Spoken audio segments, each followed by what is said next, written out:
All right, back here on OTB with Hunt Palmer, and it literally worked out to be the best day to have Hunt Palmer co-host the show with me for the first hour, as we mentioned in headlines. And as you know already, LSU Baseball has hired their next head coach, Arizona's Jay Johnson. He's the guy. We've talked about his resume before on the show, but obviously it was with other candidates. Now he is the guy. So initial thoughts, Hunt, when you first heard the news? So my initial thoughts before we dive into some numbers and some objective things, my initial thought was, okay, this guy has been to Omaha a couple times at Arizona. I know that. That's good. He's been the head coach of a program. We didn't go the assistant coach route. I know that he hasn't spent time in the Southeastern Conference. That worries me a little bit. I think that's something that needs to be addressed in his hiring. Yep. The other thing is I trust guys that talk to him and follow the game far closer than we do out there with Kendall and Aaron and those guys at D1. You'll talk with Eric Sorensen. And the first two things that they talk about when they talk about Jay Johnson are dynamic recruiter and offensive. Yep. And his teams have backed that up when you start looking at the numbers. But that, to me, is the biggest thing when you're talking about a baseball coach at LSU. You've got to load the roster with talent, and you've got to manage the scholarships. If you do that, you're going to put a really good product on the field far more often than you don't. That hat is going to get you in some doors.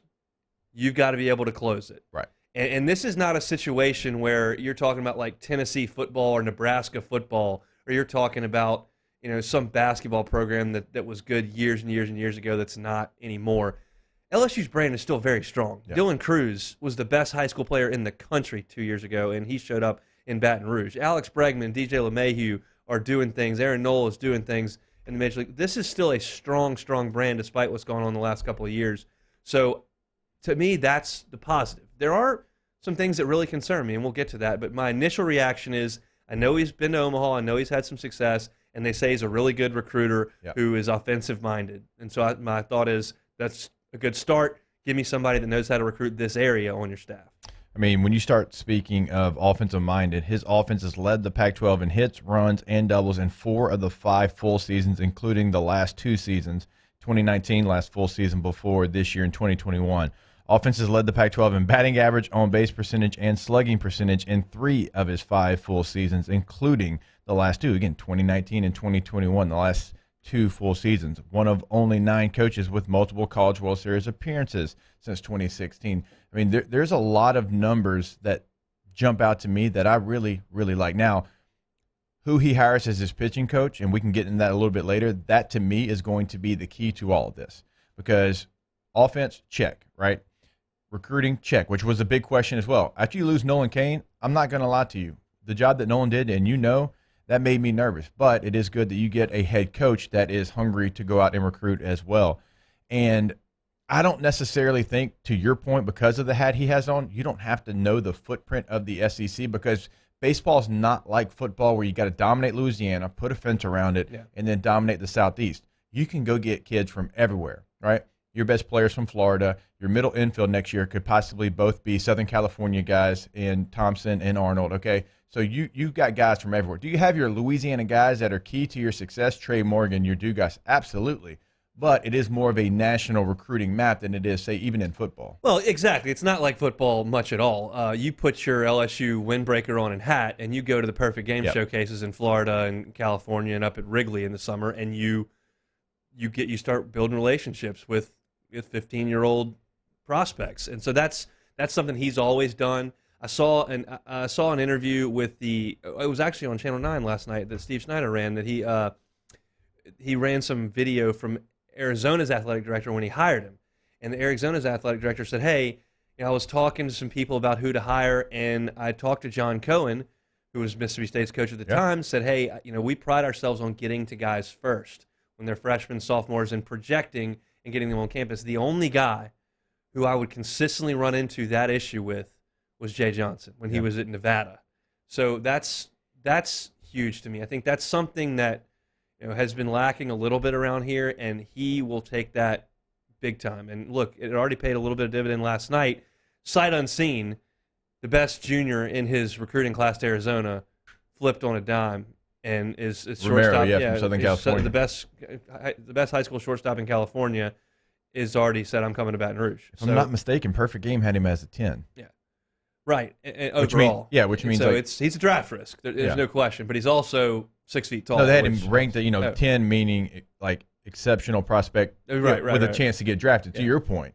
Yeah. And that's like 30 minutes in, right? You start getting some of that. So like in football, you're probably thinking, wait a minute, Hester, I heard you talk about Brad Davis as the offensive line coach really needing to know the area. I do think it is completely different. And it's also different in the fact that Louisiana per capita is just going to have football players any direction you look, right? In baseball, the search is going to be different than it is. And you're exactly right. Like, you're going to show up to Perfect Game or area codes, whatever it might be throughout the history of baseball, and that's where you're going to find your guys, right? It's not necessarily where you're going. You're not driving up to Loyola to see Hunt Palmer, the second baseman that you really liked, and you've liked him since he was a sophomore.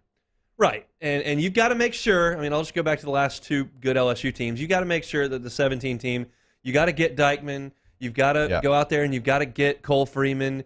You've got to make sure that you've got your Louisiana guys. If you go back even further, you got to make sure that you've got Cade Savick and you've got Mark Laird and Andrew Stevenson. And you've got to get your Louisiana guys. And then you've got to go get Bregman. You've got to go get Gosman. You've got to go get Cruz. And you've got to supplement it that way. And you have to understand how to work the roster numbers with tops, with Louisiana kids, and then with the guys that you want to go out and get nationally.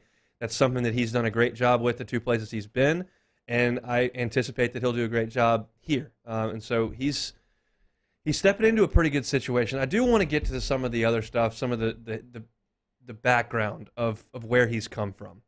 So his first head coaching job was at Nevada, and the 2 years prior to him, you say Nevada weird. That's how you're supposed to say it. I got yelled at. You say it like a real Yankee. It's Nevada. Well, I said that in Oregon when we went up to play. No, in Washington, we went to play Washington, and some guy yelled at me, so I quit saying it. Yeah, we're in Baton Rouge. It's Nevada. So the 2 years prior to his being hired there, they were 2 games under 500 overall, 2 games under, 56 and 58, and 5 games under in conference, 21 and 26. So a below 500 team in conference play.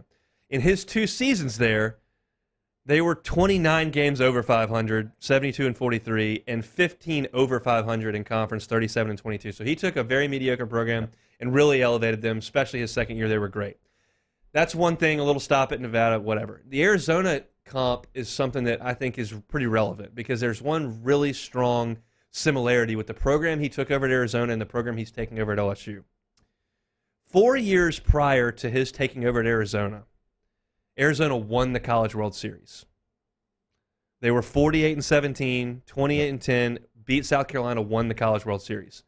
4 seasons prior to him taking over at LSU, they were the runner-up. Right. Remember that 2017 team, if you scrap 2020. After Arizona won the national championship, they had 3 pretty poor seasons. They went 500 in the league, 9 and 21 in the league, 12 and 18 in the league.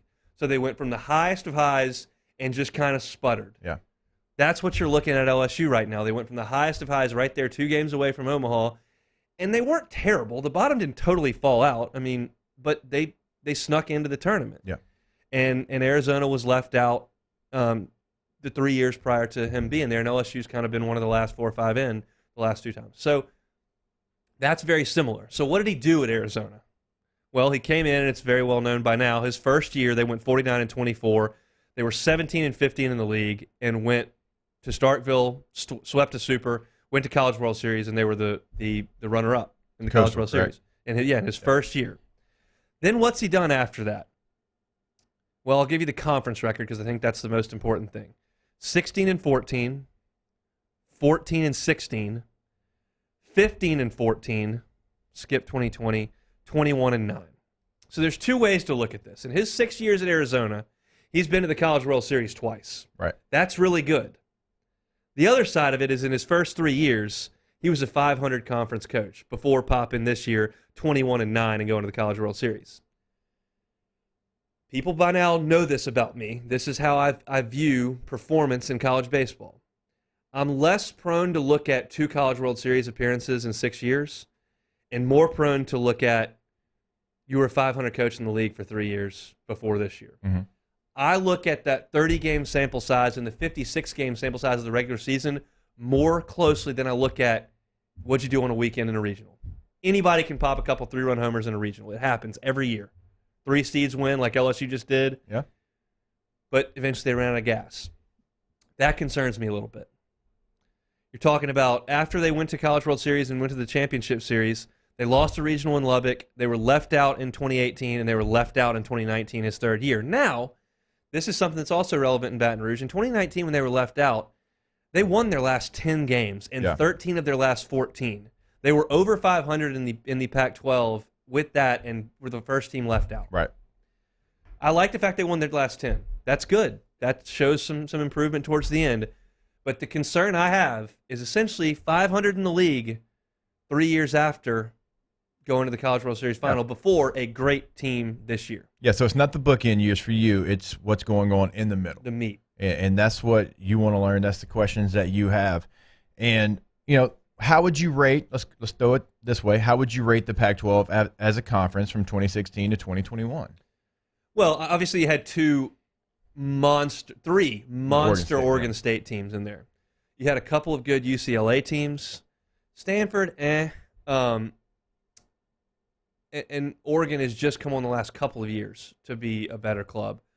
But it's not a super strong league. And he hasn't done a great job in the middle of that. Now, I will say this, and this is kind of where I circle around when people ask me, what about the hire?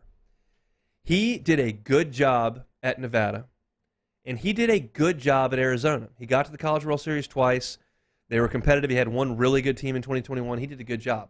If you do a good job at LSU, you do a good job, you will have a consistently strong program. Yeah.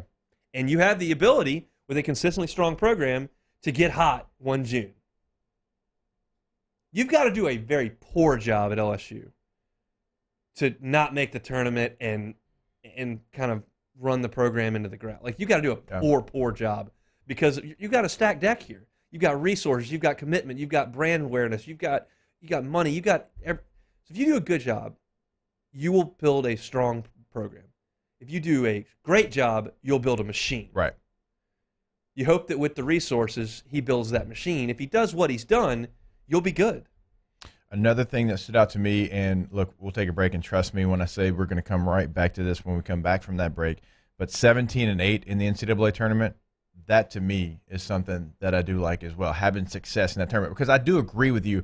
Look, you can have a Coastal Carolina come in here, they can be hot, and they went all the way. They beat the Arizona team in the championship game, and we've seen teams come into Alec Box and be hot and win against the LSU team that was better. But that is pretty consistent, right? And that's when you've got to be your best as a manager. That's when you have to put the right pieces in place. So I love the 17-8 record in the NCAA tournament. It's a fair question about the conference record.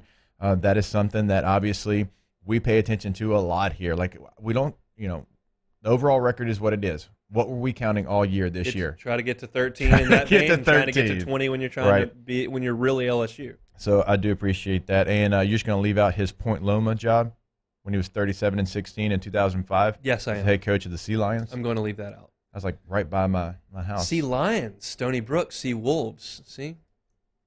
We could talk about them as well, coming into Alec Box and the team. Travis Jankowski hit a homer on my TV the other day. I went, God, I remember that guy. Willie Carmona. I still have nightmares. Yeah, that only Hunt remembers those names. All right, we'll take a break. When we come back, as I mentioned, a lot of eyes going to be on the hires that Jay Johnson makes. Who's going to be the pitching coach? Who's going to be the hitting coach? All of those things. We'll give you some of the list of candidates that we've already heard when we come back here on OTB.